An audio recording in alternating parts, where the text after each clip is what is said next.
অন্ধকার রাত, চারপাশ নিস্তব্ধ, কিন্তু এই নীরবতার আড়ালে লুকিয়ে আছে ভয়, রক্তহীন করা রহস্য আর অভিশপ্ত কাহিনী। স্বাগতম আপনাকে হরর জোন চ্যানেলে। এখানে আপনি শুনবেন এমন সব ভৌতিক গল্প যা আপনাকে শিহরিত করবে, নিদ্রাহীন রাত উপহার দেবে, আর বাস্তব আর অবাস্তবের সীমারেখা মুছে দেবে।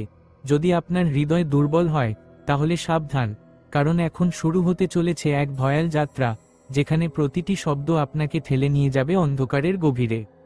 গ্রামের নাম ছিল চন্দ্রপুর। শান্ত, ছোট্ট গ্রাম হলেও একটা জায়গাকে নিয়ে সবার ভেতরে ভয় ছিল, পুরনো কবরস্থানটা। অনেক পুরনো সেই কবরস্থান যেখানে ইংরেজ আমল থেকে অজানা মানুষদের দাফন করা হতো। বছর গড়ানোর সাথে সাথে সেই জায়গা শুকনো পাতায়, বুনো গাছে আর ভয়ঙ্কর নিস্তব্ধতায় রেখে গিয়েছিল। গ্রামের লোকেরা বলে, রাত নামলেই ওখান থেকে অদ্ভুত আওয়াজ আসে, কখনো কান্না, কখনো আবার হাড়হীন করা হাসি। শিশুরা তো দূরের কথা, বয়স্করাও সন্ধ্যার পর ওই পথ মারাত না।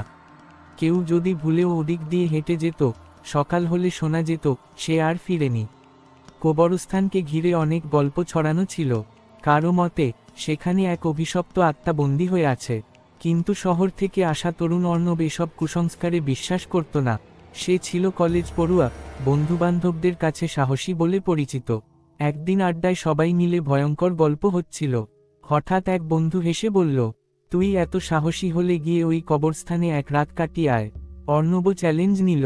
সে বলল, এ সব ভৌতিক কাহিনী বানানো, আমি আজ রাতেই ওখানে যাব, ভিডিও করে আনব, তখন দেখবি সব গুজব। বন্ধুরা অবাক হয়ে গেলেও আর থামালো না। অর্ণব রাতে ক্যামেরা, টর্চ লাইট আর একটা ছোট ব্যাগ নিয়ে রওনা দিল। অন্ধকারের পথে। গ্রামটা তখন ঘুমিয়ে গেছে, আকাশে পূর্ণিমার চাঁদ, কিন্তু মেঘে ঢাকা বলে চারদিক আধো অন্ধকার। অর্ণব কবরস্থানের গেটের কাছে পৌঁছালো। লোহার গেটটা মরচে ধরা, হাওয়ায় শব্দ করছে কি কি। গেট ঠেলে ভেতরে ঢুকতেই মনে হলো হাওয়ার ঝাপটা যেন হঠাৎ থেমে গেল।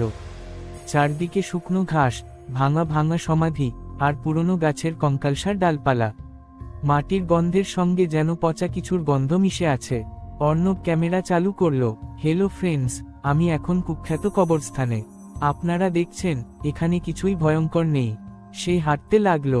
প্রথমে সব শান্ত লাগছিল, কিন্তু কিছুক্ষণের মধ্যে অদ্ভুত ব্যাপার ঘটতে শুরু করলো। প্রথম ইঙ্গিত, হঠাৎ টর্চলাইট ঝাপসা হয়ে গেল, কখনো জ্বলছে, কখনো নিভছে।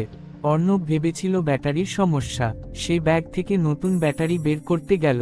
তখনই সে শুনল যেন দূর থেকে কারো গলার আওয়াজ ধীরে ধীরে ফিসফিস করে ডাকছে, অর্ণব, অর্ণব। সে থমকে দাঁড়ালো। কে তাকে নাম ধরে ডাকছে? এখানে তো কাউকেই চেনে না।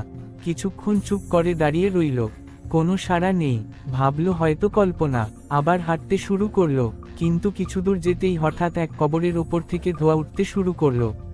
ধোঁয়ার ভেতর একটা অস্পষ্ট ছায়া দাঁড়িয়ে গেল। ধীরে ধীরে স্পষ্ট হতে লাগলো এক সাদা পোশাক পরা নারী, লম্বা চুল, চোখ যেন জ্বলছে আগুনের মতো। অর্ণব ভয় পেলেও নিজেকে সামলাল। ক্যামেরা তাক করে বলল, আপনারা দেখছেন এগুলো কেবল আলোর খেলা। কিন্তু মুহূর্তের মধ্যেই সেই ছায়া এগিয়ে এল। হিমশীতল কণ্ঠে বলল, আমার ঘুম কে ভাঙাল? অভিশপ্ত আত্মা। অর্ণব ভয়ে জিজ্ঞেস করল, তুমি কে? নারী বলল, আমি বহু বছর ধরে এখানে বন্দী। এক অমানবিক হত্যার শিকার হয়েছিলাম। আমার আত্মা শান্তি পায়নি। প্রতি পূর্ণিমায় আমি মুক্তির জন্য বেরোই। আজ তুমি আমার ঘুম ভাঙালে, এখন তোমার রক্ত দিয়ে আমি মুক্তি নেব। এ কথা বলতেই চারদিক থেকে অদ্ভুত শব্দ আসতে লাগলো। মাটি ফেটে শুকনো হাড়ের হাত বেরোচ্ছে। ভাঙা সমাধি থেকে মৃতদেহ উঠে আসছে। তাদের চোখ ফাঁকা, দাঁতে রক্ত লেগে আছে। অর্ণব দৌড়াতে লাগলো, কিন্তু চারদিকেই শুধু কবর আর ছায়া। সে বেরোনোর রাস্তা পাচ্ছে না। শেষ মুহূর্ত। অর্ণব ক্যামেরায় শেষবারের মতো নিজের মুখ দেখালো। মুখে আতঙ্ক, ঘামে ভিজে গেছে। সে চিৎকার করলো, কেউ আছো? বাঁচাও। পিছনে সাদা পোশাকের নারী দাঁড়িয়ে হাসছে। তার হাসি যেন অমানবিক, হাড় কাঁপানো। মুহূর্তের মধ্যে ক্যামেরা মাটিতে পড়ে গেল। শুধু দেখা গেল অর্ণবকে টেনে নিয়ে যাচ্ছে ছায়ারা। তারপর সব অন্ধকার।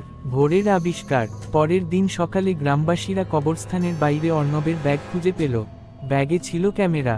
তারা কৌতূহল নিয়ে ভিডিও চালালো। প্রথমে সাধারণ ফুটেজ, তারপর ধোঁয়া, ছায়া আর ভয়ঙ্কর চিৎকার। শেষে শুধু অর্ণবের চিৎকার, বাঁচাও, বাঁচাও। তারপর এক অমানবিক হাসির শব্দ। অর্ণব আর কোনোদিন ফিরল না। গ্রামের লোকেরা বুঝে গেল অভিশপ্ত কবরস্থান আরও একটি আত্মাকে গ্রাস করল। উপসংহার: এরপর থেকে আর কেউ সেই কবরস্থানের নামও মুখে আনত না।